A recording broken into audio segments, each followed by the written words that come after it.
Hi, Mike Safe here, and today I just want to talk to you briefly about one of the most important things when coaching a team, especially when coaching 11v11 teams, and maybe a little less so when coaching the younger ages. But what I'm talking about is team shape. How do you keep your team shape? Now, it doesn't really matter what formation you play, whether you play a 4-3-3, a 4-4-2, 4-2-3-1, 3-5-2, or whatever. Keeping that team shape is critical if you want to be effective and if you want to be successful in games. It's no good having 3 or 4 players all crowding around the ball and then you lose possession and you're left open and exposed at the back.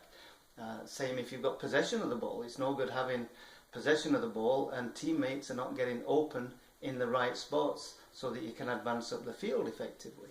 So coaching team shape is really, in my view, really critical if you want to have a successful team. So how do we coach that? Well, I guess the easiest way would be to say, okay, well, we'll do 11v11 and explain to all the players, where they should be and that kind of stuff. But really, that's not effective. There's 2 reasons why that's not effective. One, most teams don't have 22 or more players on their roster, so they can't do 11v11 if they wanted to. But it's also ineffective from a player point of view. If you've got 11v11 on the field and you're moving players around and showing them where they should be and that kind of stuff, then more than half the players are going to be stood there doing nothing.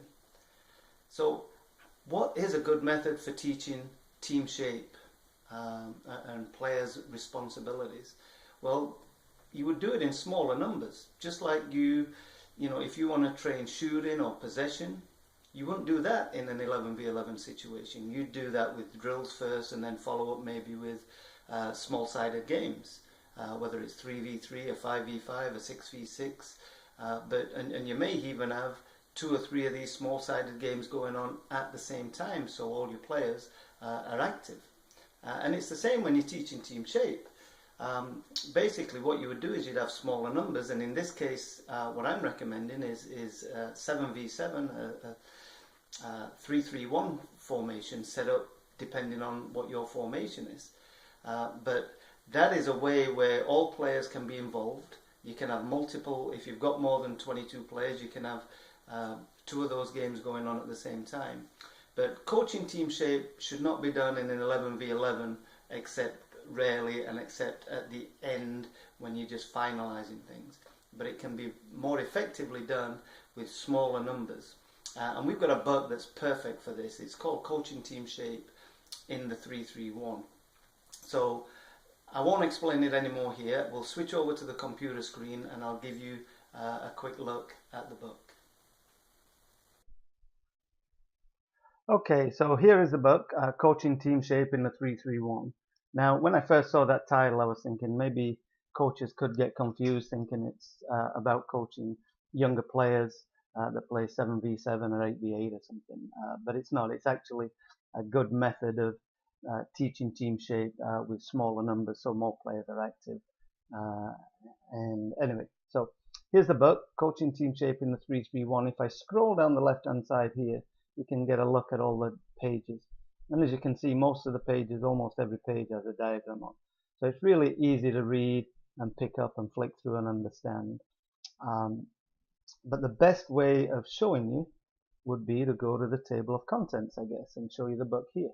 So let me just increase the size of that. Okay, so here's the table of contents. And like all our table of contents, they're responsive. So if you click on them, it'll take you to that page. So if I click this here, creating triangles and diamonds, it'll take me directly to that page. So that's really neat. But let's get back to the table of contents, and it keeps going down on me, so I'll go back up there. Alright, so the book starts off with explaining a grid system where you can set a grid system up that will help your players understand their positions. And then we look at fundamental principles, which talks about spatial awareness, the movement off the ball by players, and how you can set it up so that players can keep the ball moving by making quick decisions and easier decisions. We then go look at the different formations you can set up, a 3-3-1, a 2-3-2, a 2-4-1, And then we look at the advantages and disadvantages of each position. Then we look at, how to create triangles and diamonds and the shape that you have when you have possession.